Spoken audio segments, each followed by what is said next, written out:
Hi, this is Greg with Walnut Ridge Family RV in Memphis, Indiana.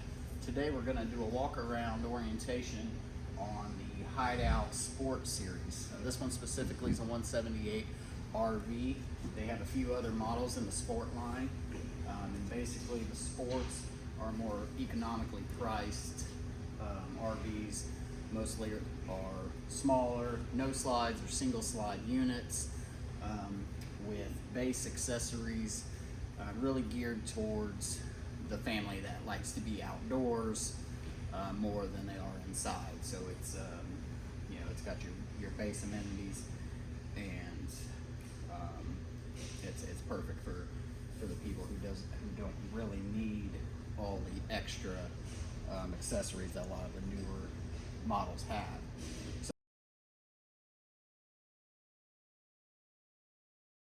So starting up here in the front, of course, we have your standard 7-way cable for plugging into your vehicle, and then your chains, your lockout with, of course, you can stick a pin through here. I recommend getting a pin to put through the coupler lock before you start towing.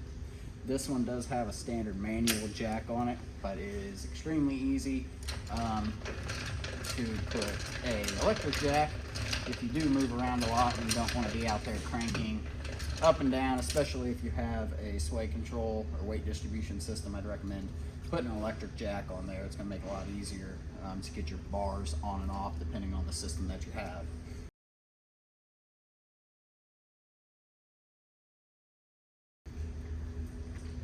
Moving on to the LP tanks. Now this unit has one single tank on this model of Hideout Sports because it's the smaller single axle, no slide. This would normally be connected into this tank, and this tank would be full at your time of purchase from us. And it uses a single stage regulator, a single regulator that you don't have to, obviously you don't have two tanks, so you can't switch back and forth between the two. So I'm gonna hook this one up over here just because I needed a test tank so I can show you a few other features on the inside. But the LP tank is pretty standard. You turn it all the way on or all the way off depending on if you're using it or not. There's not much else that you really need to do. The front of it has a bolt with a lock nut on that you can unscrew, and then you'll be able to lift the tank out. So behind that, when you do buy new, there will be a battery that is a 12-volt deep cycle marine battery. From us specifically, that's what we put on. This is a 24, so there is no solar or no lithiums. So the marine battery will charge anytime you're plugged in to your 7-way on your vehicle, providing that your charge line on the vehicle is good, or your 30-amp cord in the back. Anytime you're going down the road or plugged in back there, that will charge your battery. On the flip side, anytime you're not plugged into one of those two things and you have some lights on, or even the backlighting of the radio, that will drain the battery just sitting. So what you'll want to do is, this one specifically has a battery disconnect here on the frame, which you can't see on the front, but it says off and on. It's simple. Whenever you're not using it, you're just going to go home and park it, shut that off, because even though you go in and you shut all the main lights off that you can see, the radio has a backlight to it. The LP leak detector has a small light that constantly will drain from that battery. So if you don't want it to be dead when you go out here in a week or so, it's best to kill that disconnect and stop the power from the battery going inside the unit. Now, that doesn't mean that the battery is not going to drain. If you sit it out there for 2 months, the batteries will naturally drain down some. So it's best, if you can, if you're gonna park it at home, you can get 30 amp to 15 amp adapters that plug into the little 3-prong outlets that every house has, and you can charge it and keep it up that way. That's usually what I recommend. And then in the winter time, if it's just going to be parked outside or even parked inside, it's best if you could take the battery off simply just a battery box. Usually just got a strap around it. Possibly some are screwed down, but you just unscrew them. Take the battery out, put it inside a warm garage, and you can throw a tender on it if you'd like, and that would help keep up with the battery as much as possible. Now, most of those deep cycle marine batteries are not maintenance free.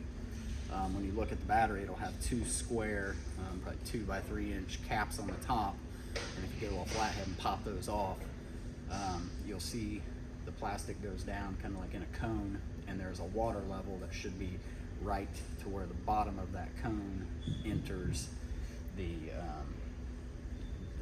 capacity area of the battery. And that is distilled water. It must be distilled water, and you want to check on that. And I mean, not within the first month or so, but at least twice a year, especially when you don't have solar. Pop those caps off, take a look, and make sure the water is up, because that's going to affect how much capacity you have, how good the charge is, and a little bit of everything. So we'll move on now.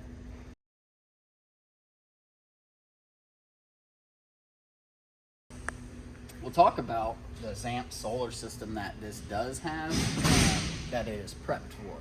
Now, there is no solar on the roof of this model, because these are Accords, like I said, they're economic, so they do not have any kind of solar installed from the factory. What they do have is a plug-in out here that you can go, you can scan the QR code, or you could look up ZAMP Solar. It's made by Dometic, and it's essentially a small, I believe it folds out, and plugs in here, and you can set it out in the grass. Not sure how long the cord is, but maybe you could throw it on the roof, depending if you're going to be there for a while. And that will help trickle charge the battery. Now, it's not going to give you extended runtime, or you'll be able to dry camp with no battery, or that's going to be a very small trickle charge, essentially like if you were plugged into the vehicle, even a little bit less than that. So it's an option. I would recommend getting a generator, really, if you're planning on dry camping and you're buying a model like this. So what you can have is, just because the unit is not prepped with, or it does not have solar, doesn't mean that it's not prepped. So in here you'll see that it has two plastic cases here. One says inverter prep, one says future charge controller location, and it's just got some wires that go up to the roof. That way, if you did want to add a small 200 watt panel or something, you probably could. Room up there, and it's prepped up there to do so. Same with the inverter, so you could do that. All that's the solar's gonna do is that's gonna charge your battery for the sun, and then the inverter prep, if you installed that, that's another step up from just a standard 200 amp solar, 200 watt solar. The inverter prep then would power a few of the outlets inside the coach. So if you had something that you were in dire need of, like a CPAP or something at night, and you were doing a lot of dry camping, you could add the inverter with the solar, and that'll help keep that up. At that point, you're probably going to want to switch to lithium batteries, and maybe one or two, depending on how much capacity you need.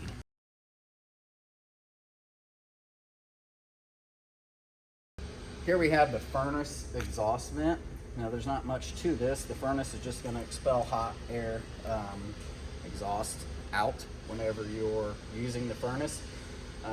Whether you use the furnace or not, I would always recommend you install mud dauber screens.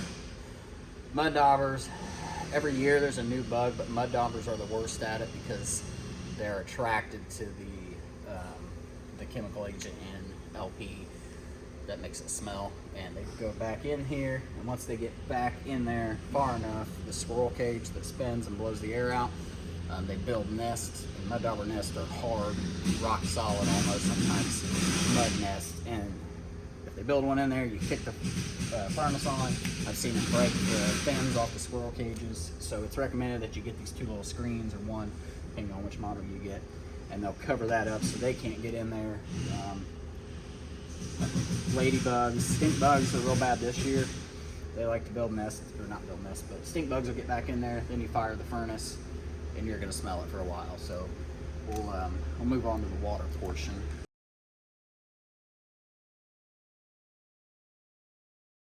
So the water on your Hideout Sport, or every RV, has the same system.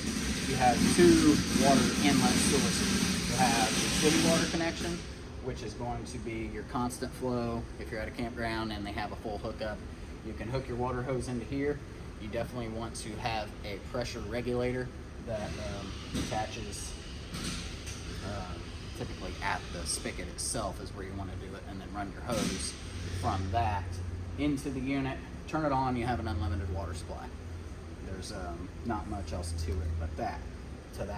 Now, if on the other side, you'll have your other option for water. This is going to be the fresh tank connection. So if you are going to a park, state park, somewhere like that, that doesn't have a hookup at the campsite itself, usually they'll have a hose, you know, up in the front or a certain area where you can fill this tank up, and then once it's full, it'll start shooting out of the little port here. You'll know it's full.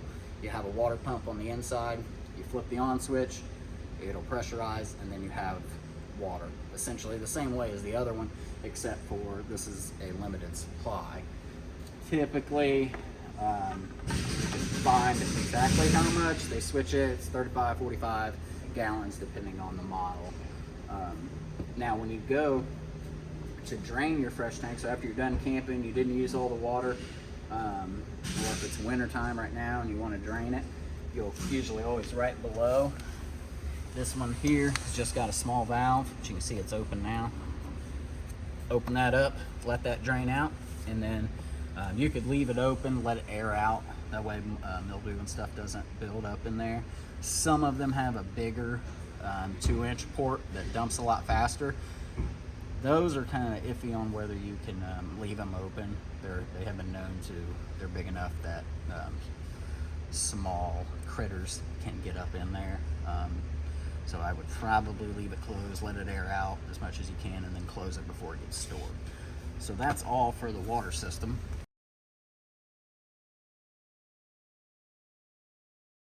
All right, your power cable on your coach is going to be a 30 amp fully attached cable. So this one is not plug in, put it in the storage. This one just retracts into here. You just push it in. And if we weren't plugged in, it'd go all the way in. Close your door, and you're ready to go. So it's 30 amp, which will have the smaller end on it, the 3-prong. Always make sure that you're plugging in to the appropriate power source. Do not plug into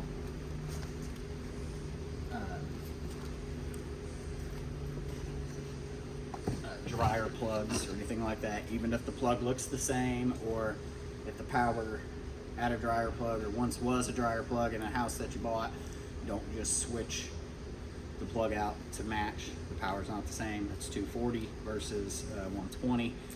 So always be sure of where you're plugging into. I've seen way too many units fried. Once they plug in, it's going to burn up the converters. Most 110 appliances, but usually the converter, and it's several $1,000s, and that's not a coverage that any kind of warranty or extended warranty or insurance usually even won't fix. So definitely always be aware of where you're plugging into. Now what I'm plugged into here, and is perfectly okay to do, is we run 50 amp in our shop here, but we are going to plug in a 30 amp coach with an adapter. So all that's going to do is now take the one leg off and just convert it over to the 30 amp plug. So it's not going to up you to 50 amps. You're not going to be able to run excess things, not that this one has it. It's still going to be 30 amps, but you are able to convert over to that plug. So if you go to a certain park, and some parks now only have 50 amp, you can get an adapter, but if they have 30, there's no reason. You're not gaining anything by going up to 50. Now what you can also do is go down to 15. So they make plugs that go from 30 amp down to your standard 15 amp 3-prong house adapter. Now that will limit your power. Obviously you're dropping it down to a 15 amp source. So you're not going to be able to run as much appliances on certain models. Now this one you may be able to get away with it because of the air conditioner that I'll show you when we get inside. So that's it for the power. Let me show you about the tanks on the unit.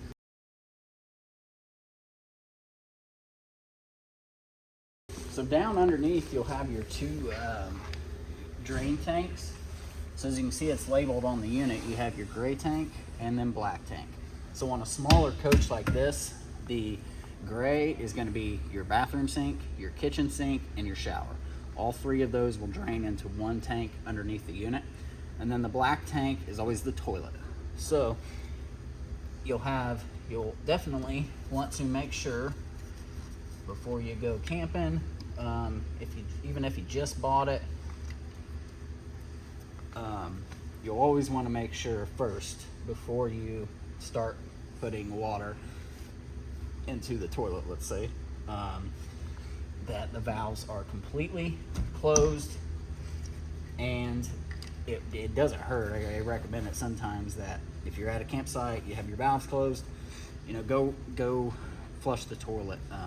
Let a little bit of water get in there first, and come out here with the cap off and make sure that you don't see any leakage. Because what can happen, and it happens quite a bit, is that these valves, they just use a blade that goes through here and closes off the water from coming out.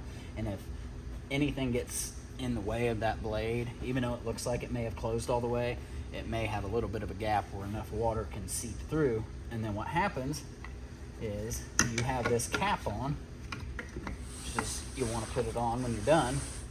That cap, when it's all the way on, is watertight. So if that water, you're camping over the weekend, everybody's using the toilet, all that little bit of stream of water starts building up in here. You go to dump, it's Sunday, you got to get home, 15 other people behind you ready to dump. You open this, and then all that water from the weekend that was in the toilet is now rushing out at you. So it's always a good idea to double check. Even on a brand new unit, you'll want to keep an eye on that and try to keep it as clean as possible. When you go to dump at the dump station, take your cap off, hook up your sewer hose. Always dump your black tank first. So you just open. Now I got water in here, so I don't want to open it all the way. Open it until it's completely gone. No more water flowing. Close it, and then pull your gray handle. And what that'll do is, gray water again is bathroom sink, kitchen sink, shower. That's going to help flush out that hose from the black tank water. And it also helps prevent backwashing. Some tanks, how they're routed, the water could kind of rush back up in there, so you could have black water rushing into the gray tank. And it's just something you don't want. So it's always best to close the black, do the gray, and then once it's completely empty, do your gray. If you have some extra time at the dump station, you can go inside. Now some units have a sewer flush, this one doesn't. And you want to run some water through that tank to help clean out the sensors that are on the inside, the general cleanliness of the tank itself. So we could fill it up. I usually take a hose inside, open the toilet, stick it down in there and let it run, and then come out and dump it again. You could also leave it a little bit full, put chemicals in there. You'll want to do that every so often to help keep up with your tank maintenance. That also helps clean out the valve in here so you don't run into that issue. It's a smaller shot, so you could take a hose and shoot it up into here. They make wands that go down deeper in the toilet and shoot out 360 degrees. That helps clean out the tanks. So there's a few different things that you can do that you definitely want to keep up on. Now while you're down here, you'll probably see these two lines that are, I have the water turned on.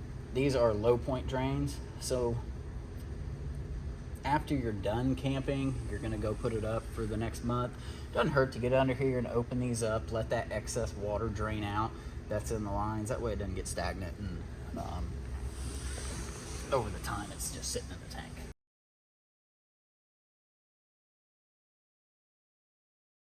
Okay, now we're going to talk about the water heater on the 178 RV. This one is a Girard tankless water heater. Outside, there's not a lot that you have to do. You have an on and off button. I is on, O is off, and basically there's not much else out here you really ever have to mess with. Come out here, turn it on, and when you're not using it, not during the camping trip, but when you're done camping and you're going to put it up for the week or the winter, whenever, you always want to come in and shut it off, because if for some reason the sensor or the monitor on the inside gets turned on and a little bit of water flows, it could ignite, and you don't want it to do that when you're not around. So we'll flip it on, and then I will show you on the panel inside exactly how it runs. Okay, so inside in your control panel of your water heater, it's going to look like this, depending on where it is. This one's in the bathroom of the RV. It'll have 4 buttons on it. So you have your power on and off, which you can turn it on and off from in here. And then the switch outside that we showed you, it will also turn it on and off. So if it's off out there, it will not turn on in here. So that one has to be on outside for this to even power up. So we'll turn it on. We'll see it has the set temp. You can switch it with this arrow to Celsius if you prefer that. And then you just have up and down, which will control the temperature of the water in the water heater, or that it's outputting. So it'll go up to 124. I would probably put it at 115 to 120, whatever you prefer. And then what you're going to do is turn your hot water on whatever, wherever you're at, shower, sink. Turn the hot water on first and let it go. You're going to see that first the fan will kick on, which is the left spinning fan. And then you'll have the water flow to the shower nozzle. It'll always show a shower nozzle, whether you're using a sink or not. That shows that the fan's on. Now it knows water's flowing like it should. Then the flame will light like it is right there. And you'll have that flame going, and you know that it's lit, it's hot. Now what you don't want to do is, okay, obviously that is hot. I don't want to take a shower in that. I'm going to just adjust the cold to get it to the desired temperature that I want. Even though this will always say whatever it's outputting, 120, 124, it's usually off a couple degrees of what you set it at. You don't, if you turn it on cold, it's not going to change anything up here. So you mess with the cold to get it to the desired temperature. What you don't do is, let me get it back. Okay, so I turned it on, I've got hot water going.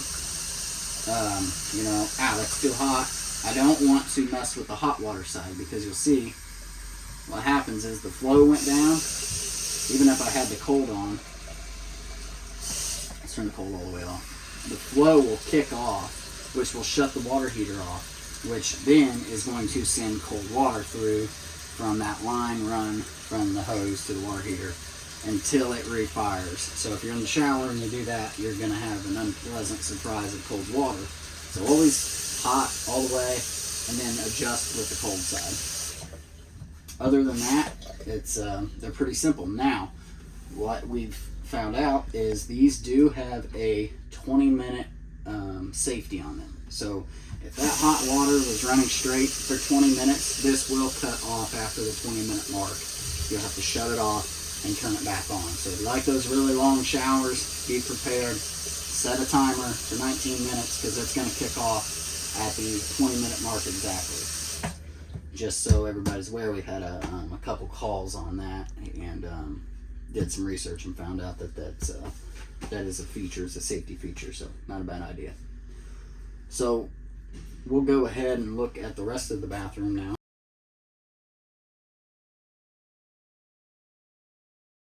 Okay, so the bathroom is pretty standard in here. The toilet fills really easy. You just have a foot pedal down here. And the way this one will work is if you just barely push on it, you'll get water, but it won't open the flush valve. So you can fill the bowl up first. Once it's got some water in it, you can do your business, and then once you push it all the way down, it'll open up and dump, and then shoot water in there to clean it out, and then you can fill it up for the next guy if you feel like it. It's always recommended that you, before you start using the toilet and start putting solids into the toilet, that you run some water, get a couple gallons down into the tank. That way, when things drop into the tank, they're not just hitting the bottom of the tank and sitting there, and the water won't pick it up and it won't flush. You'll just have a bunch of solids built up on the bottom of your tank. So always put some water in there before you use it. Turning to the left side, like I showed you a minute ago, we have your water heater control, your sink simple hot and cold, outlets GFI protected. Now this is one of the inverted outlets, so if you do upgrade to a solar package, this outlet will work, and I assume a couple more in the bedroom will do it too. Cabinetry underneath, there's nothing in there but storage. And then the shower is pretty self-explanatory. It's hot and cold, same way with the water heater. These have stop valves on them, but you don't need as much now with the tankless water heaters. Back when you had only 6 gallons or so, you wanted to shut the water flow off as you're lathering up or whatnot to save as much water as you can. But you really don't have to do that anymore. So just use it as you prefer. And then above, we'll have an external exhaust fan. So it just cranks up, turn it on. It'll help suck some of the fumes out of here. It's always best to get a vent cover that goes over this. Max Air fan covers. That helps keep all the junk and everything out of here. Plus, you could leave it open when you travel to help keep moisture. Build up whatever out of the camper itself. So when you close these too, I've had this problem. If you close it, you think it's closed there, but you always want to make sure that you tighten it down until you hear it that it clicked through that. Because right there, it looks like it's shut and it even kind of snugged up, but it's not all the way shut. You want to make sure that it gets that locked feeling and it ain't turning anymore. So now we'll move on to the kitchen.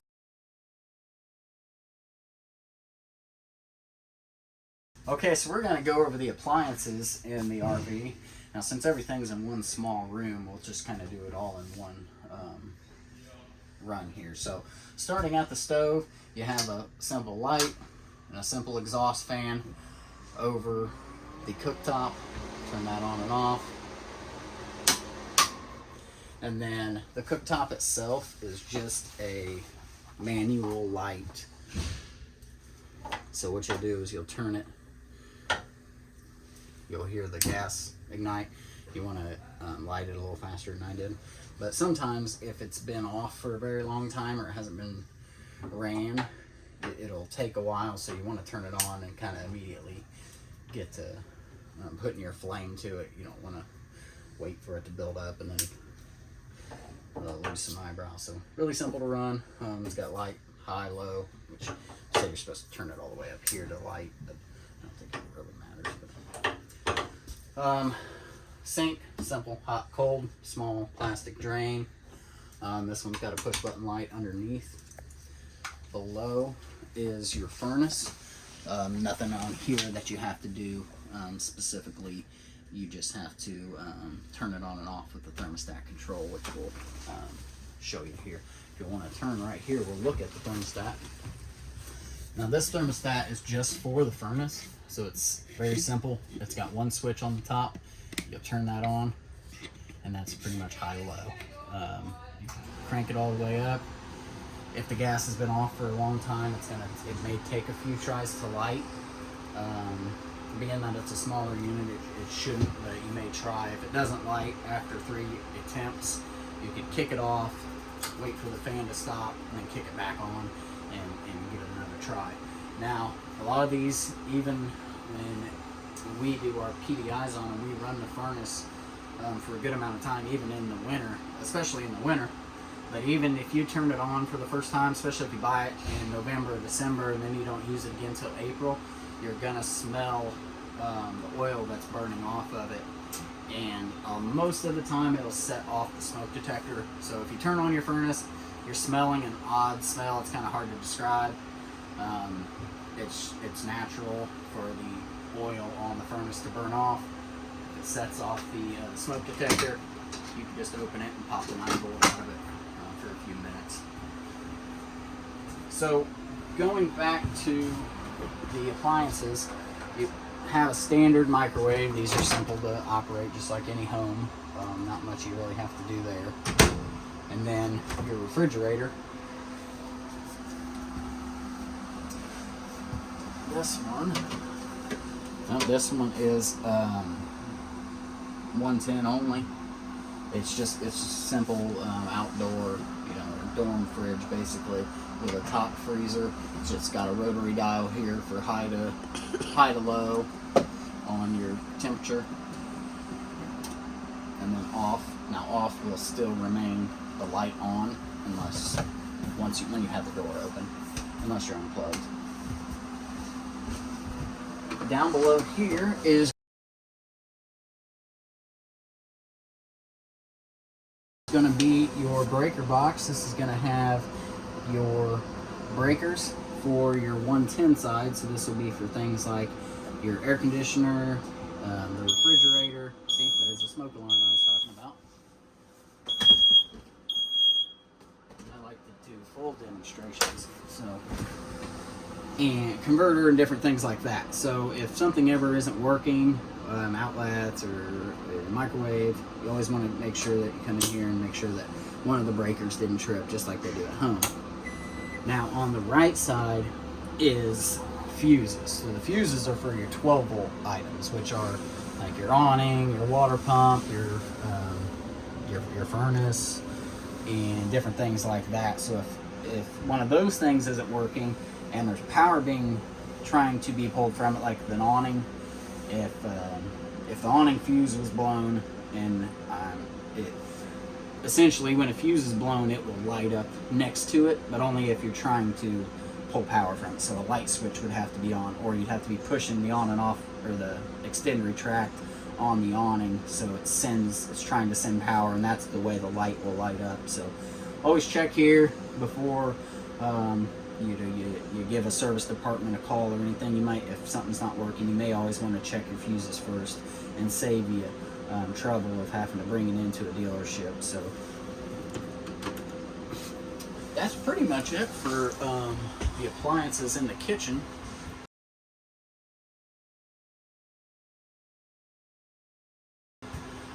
We'll move on to the air conditioner.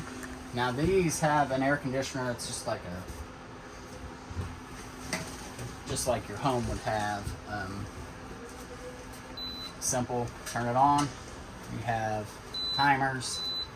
You have different sleep modes, energy saver, on and off, cool, high, low, medium.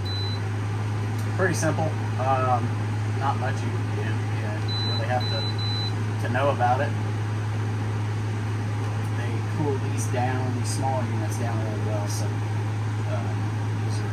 these are great instead of having a rooftop mount, and that saves the room if you did want to add the solar panel, if you don't have the bigger AC shroud up on the top that you have to mess with.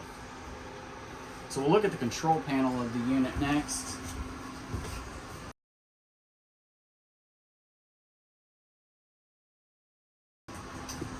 So as you can see, this control panel will tell you pretty much everything about the tanks on the unit. So it's going to show you battery level. I never really trust this, but if you're not plugged in, we're plugged in right now with no battery, so that's why it shows it's full.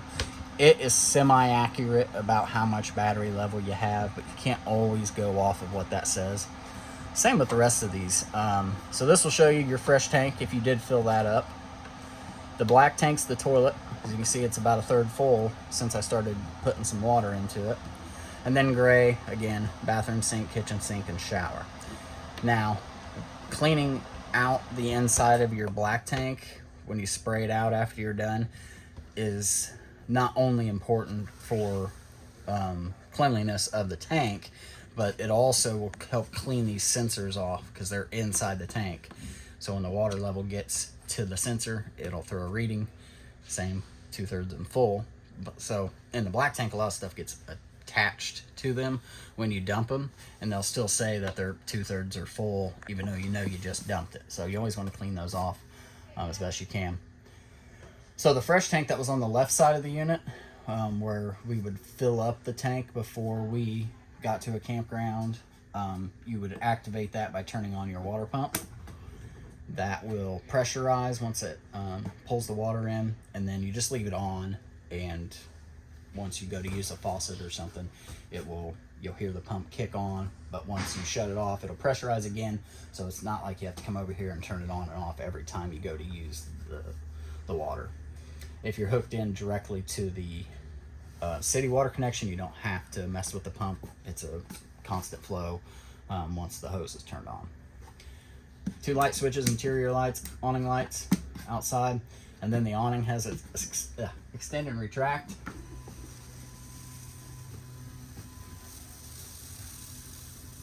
Very simple. Now, one thing you want to make sure you do, and I've seen it hundreds of times over the years,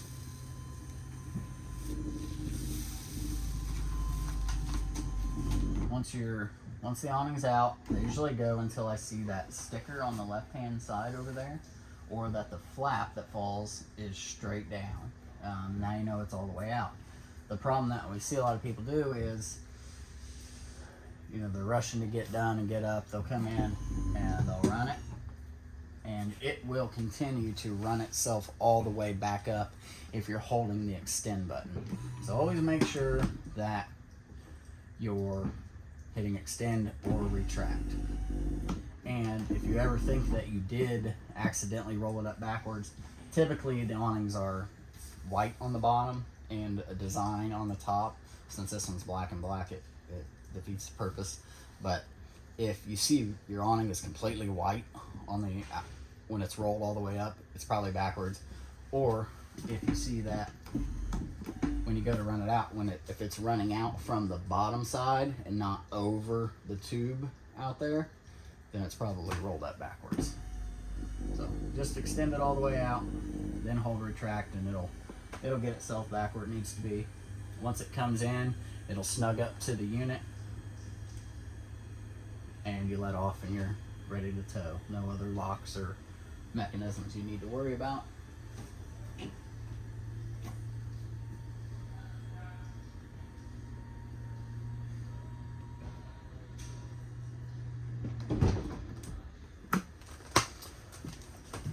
And since this has no slide, that is it for the control panel.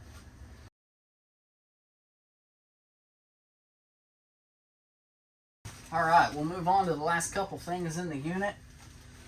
Next to the bed here, it has an outlet that's boxed out. This is a GFI protected outlet, and all the outlets that are near water, the one in the bathroom, the one over there by the sink, they're all ran to this outlet. So if you ever come in and you see the yellow light on, that means none of those outlets are working. It's tripped, and you just push in the reset button until the light goes off, and then you should have power at your receptacles again. Above that, you have two 12-volt USB outputs, so if you wanted to put your charger in there, and that's it. The other side doesn't have any. Your unit will come with a standard hand crank for your stabilizing jacks. Let's see. There's cabinetry and space. Of course, you have some underbed storage here, quite a bit, really. Fire extinguisher, mandatory by law. Always doesn't hurt to check it once a year. There's a gauge on the front of this one specifically. Sometimes they have buttons you have to push down, but just check to make sure that it's full and good, and if something does happen, you have a backup plan. Now I'm going to turn around real quick to show you this. These pull up and down shades, which has one more over there in the living room. These are notorious for going up and then falling right back down. It's kind of a common thing. They get their tension from these strings, and the strings over time either spin or they just lose enough tension to hold it up. So if it's doing that, a lot of times the right way to do it is to untie it, pull it a little tighter, and tie the knot. But if you had to and you wanted to get it up in a pinch, you could just kind of pull it down and wrap one loop around the holder here, and that will keep it up. We have an emergency exit window in case you can't make it to the door that's right there. But if you had to, you could pop this red tab up, push out, this screen, pull out, and then stage drive out and get out. Or you could just leave it like that. You get some air flowing through here. It's not just for emergencies, but you'll definitely want to make sure it's operating and everything every year. Make sure it doesn't get stuck or something happen to it.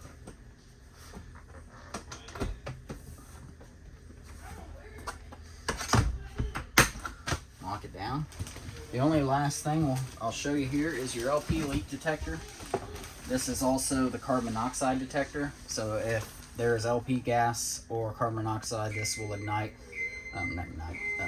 go off and alert you. Now, being that this is super close to the stove, the furnace, and general seating areas, these have been known to go off with certain chemicals and fresheners or hairsprays in the air. So if it happens to go off and you're sitting here doing your hair with a bunch of hairspray or cleaning around here, you may shut it off, open up a window, the doors, let it air out a minute, and then come back in to double check. Now, you don't want to disregard it, but they have been known to do that. So just be aware. This is one of the items that is hardwired to the battery. So if there's a battery on this unit, this is going to be on, no matter if you're plugged in or not. And that will drain the battery. So always use your battery disconnect if you're not going to be around to keep up with the charge. And that's pretty much it. That's the Hideout Sport series. And we'll be back next time to show you another one.